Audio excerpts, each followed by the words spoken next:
Hi hello అందరికీ welcome back to my channel my home activities. So ఇవాళ నేను నా స్టైల్లో చికెన్ దమ్ బిర్యానీ ఎలా చేయాలా అనేది ప్రాసెస్ అంతా మీకు వీడియోలో చూపిస్తానండి. ఒక్కసారి ఇలా ట్రై చేసి చూడండి.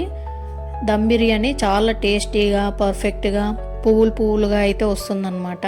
అయితే ఈ ప్రాసెస్ అంతా చూపించేలోగా మీలో ఎంతమందికి దమ్ బిర్యానీ అంటే చాలా ఫేవరెట్ ఇష్టమో అనేది కామెంట్ అయితే చేసేయండి. అలాగే మీరు ప్రొసీజర్ ఎలా ఫాలో అవుతారు అనేది కూడా కామెంట్ చేయండి.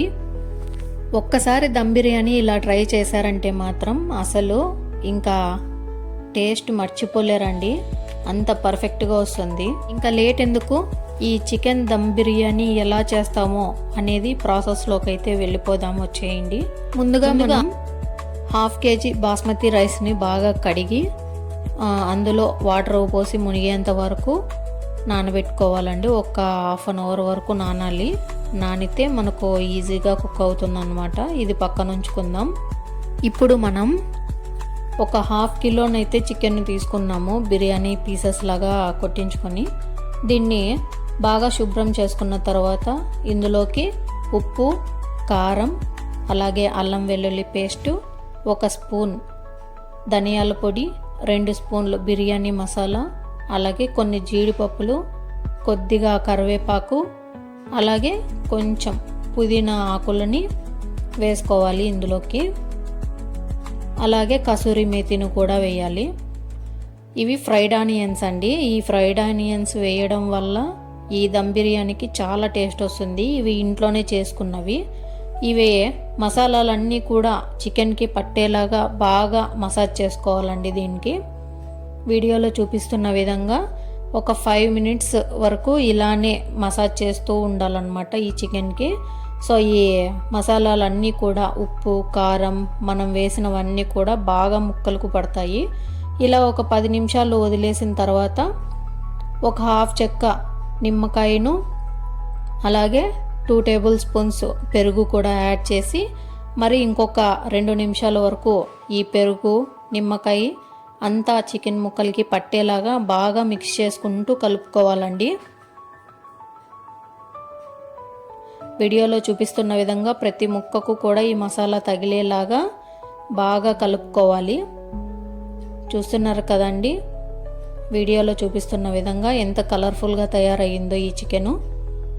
ఇలా కలిపి పెట్టుకున్న చికెన్ని మనం ఒక 1/2 అవర్ లేదా 1 అవర్ వరకు పక్కన పెట్టుకోవాలి. ఇక ప్రాసెస్లోకి వెళ్తే స్టవ్ ఆన్ చేసి ప్యాన్ పెట్టి అందులోకి కొద్దిగా ఆయిల్ వేసుకుంటున్నాను. సో ఈ ఆయిల్ నేను ఫ్రైడ్ ఆనియన్స్ వేయించిన ఆయిలే అండి. అలాగే కొంచెం నెయ్యి, ఇంకా మసాలా దినుసులు బిర్యానీకి సంబంధించి జీలకర్ర, జాజికాయ, రాతి పువ్వు, చెక్క, లవంగం, యాలకులు, స్టార్ అనాస్ పువ్వు, లవంగాలు, అలాగే మరాఠీ మొగ్గ, జాపత్రి, బిర్యానీ ఆకు, ఇవన్నీ కూడా హోల్ గరం మసాలా అంతా కూడా ఈ ఆయిల్లోకి వేసుకొని ఇవి లైట్గా ఫ్రై అయిన తర్వాత కొద్దిగా కరివేపాకు వేసుకొని ఫ్రై చేసుకోవాలి. ఇవి కొంచెం వేగిన తర్వాత మనం మ్యారినేట్ చేసి పెట్టుకున్న ఈ చికెన్ అంతా కూడా ఇందులోకి వేసుకోవాలండి. వేసుకునే ముందు ఒకసారి అంతా కలుపుకొని ప్యాన్లోకి వేసుకోండి. వీడియోలో చూపిస్తున్న విధంగా ఈ చికెన్ అంతా కూడా మసాలాతో పాటు బాగా మ్యారినేట్ చేసి పెట్టుకున్నాం కదా, అదే గిన్నెలోకి కొన్ని వాటర్ వేసుకొని ఆ వాటర్ కొన్ని మసాలా వాటర్ను కూడా అందులోకి వేసేసుకున్నాం. ఇప్పుడు దీన్ని బాగా మిక్స్ చేసుకొని ఒక 10 నిమిషాల పాటు చికెన్ ఉడికేంత వరకు మనం లో ఫ్లేమ్లో పెట్టి ఉడికించుకుందాము. మనం ఇంకా ఈ చికెన్లోకి ఏ మసాలాలు కూడా యాడ్ చేయలేదండి, ఎందుకంటే అన్నీ కూడా ఇందులో వేసేసాము. సో ఇలా బాగా మనం లో ఫ్లేమ్లోనే పెట్టి చికెన్ను ఉడికించుకోవడం వల్ల బాగా జ్యూసీగా తయారవుతుందన్నమాట. ఇప్పుడు మనం ప్యారలర్గా స్టవ్ అక్కడికి మార్చుకున్న తర్వాత ఇప్పుడు రైస్ని ఉడికించుకుందాం మనము. అందుకోసం స్టవ్ ఆన్ చేసుకొని ఒక గిన్నె పెట్టుకొని అందులోకి వాటర్ వేసుకొని మనము ఈ మసాలా దినుసులన్నీ చూపించాం కదండి బిర్యానీ రైస్లోకి వేయడం కోసం అన్నమాట ఇవి. సో ఇవన్నీ బిర్యానీలో మధ్యలో వస్తే కొంతమంది చిరాకు పడతారు కాబట్టి నేను ఇలా స్ట్రైనర్లోకి వేసి ఆ స్ట్రైనర్ని అంతా కూడా లాక్ చేసి ఆ వాటర్లోకి అయితే వేస్తానన్నమాట. చూస్తున్నారు కదండి, మీరు ఇష్టం లేదనుకుంటే మాకు ఆ ఫ్లేవర్స్ నచ్చుతాయి అనుకుంటే మీరు డైరెక్ట్గానే వాటర్లోకి వేసేసుకోవచ్చు. సో ఇప్పుడు మనం పొయ్యి మీద పెట్టిన వాటర్లోకి కొద్దిగా అంటే ఉప్పు ఎక్కువ వేసుకోవాలండి. మనము తాగి చూస్తే చాలా ఉప్పగా అనిపించాలి. అలాగే కొంచెం ఆయిల్ని కూడా వేసుకోవాలి. దీనివల్ల మనకు రైస్ పొడి పొడిగా వస్తుందన్నమాట. సో వాటర్ అనేది బాగా మరగనివ్వాలండి. మరిగినప్పుడు ఇలాంటి స్టేజ్లో మనము నానబెట్టి పక్కన పెట్టుకున్నాం కదండి బాస్మతి రైస్ అన్నీ కూడా ఇందులోకి వేసేసుకోవాలి. ఇంకొక పక్క చికెన్ లో ఫ్లేమ్లో ఉడుకుతూ ఉంటుందండి. మధ్య మధ్యలో చూస్తూ ఉండాలి దీన్ని కూడా. సో ఇక్కడ రైస్ని చూస్తున్నాం కదండి, మనం చెక్ చేసుకుంటూ ఉండాలి, లేకుంటే రైస్ అనేది చాలా మెత్తబడిపోతాయి అన్నమాట. సో ఈ రైస్ అనేది ఒక 70% వరకు మనం ఉడికించుకోవాలి. ఇప్పుడు మనం చికెన్ని ఉడికించుకున్న ప్యాన్ కింద స్టవ్ను ఆఫ్ చేసిన తర్వాత మనం ఈ రైస్లోని వాటర్ని అన్నీ కూడా స్ట్రెయిన్ చేసేసుకొని రైస్ని ఒక లేయర్గా ఈ చికెన్ మీద అయితే పరుచుకోవాలి. ఇలా వీడియోలో చూపిస్తున్న విధంగా ఆ ఒక లేయర్ అయిపోయిన తర్వాత మన దగ్గర ఉన్న ఫ్రైడ్ ఆనియన్స్ కొన్ని వేసుకొని, అలాగే కొద్దిగా కొత్తిమీర, కొద్దిగా పుదీనాను కూడా వేసుకున్న తర్వాత మిగిలిన రైస్ అంతా కూడా ఇందులోకి వేసేసుకొని మనము ఇలా లేయర్ లాగా అంటే పరుచుకోవాలండి పైన. సో ఇప్పుడు మళ్ళీ దీనిపైన నేను ఫుడ్ కలర్ వాటర్ అయితే వేసాను.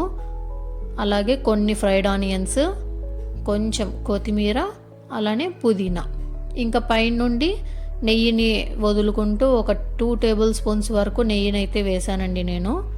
సో ఇలా వేసుకున్న తర్వాత మనం మూతను పెట్టేసుకున్న తర్వాత పక్కన స్టవ్ ఆన్ చేసుకొని ప్యాన్ పెట్టుకుందామండి. ప్యాన్ బాగా హీట్ ఎక్కిన తర్వాత ఇక్కడ మీకు రెఫరెన్స్ కోసం చూపిస్తున్నాను హీట్ అయ్యిందా లేదా అని. సో ఆ ప్యాన్ మీద మనం బిర్యానీ పాట్ని అయితే పెట్టుకోవాలి.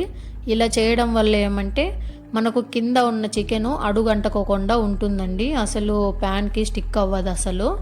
సో ఇలా వెయిట్ ఏమన్నా పెట్టుకొని ఒక్క 20 మినిట్స్ లో ఫ్లేమ్లో మనము దమ్ పెట్టుకున్నామంటే టేస్టీ జ్యూసీగా ఉండే చికెన్ దమ్ బిర్యానీ అయితే రెడీ అయిపోతుంది. సో ఇలా స్టవ్ ఆఫ్ చేసిన తర్వాత మనం వెంటనే మూత ఓపెన్ చేయకూడదండి. ఒక 10 మినిట్స్ అలానే వదిలేయాలి. సో ఫ్లేవర్స్ అన్నీ కూడా బాగా దిగుతాయి అన్నమాట. చూస్తున్నారు కదండి రైస్ ఎంత పొడి పొడిగా వచ్చిందో. సో మన దమ్ బిర్యానీ అయితే ఫైనల్గా రెడీ అయిపోయింది. సో ఈ ప్రాసెస్ మీకు నచ్చినట్లయితే లైక్ చేయండి, మన ఛానల్ని అయితే సబ్స్క్రైబ్ చేసుకోండి మరిన్ని ఇలాంటి వీడియోస్ కోసం. సో చూస్తున్నారు కదండి దమ్ బిర్యానీ అయితే బాగా వచ్చిందనమాట. ప్యాన్కి అయితే అస్సలు స్టిక్ అవ్వడం లేదు, ఎందుకంటే మనము చపాతీ ప్యాన్ని హీట్ చేసిన తర్వాత మనం ఈ బౌల్ని పెట్టి హీట్ చేసాం కాబట్టి.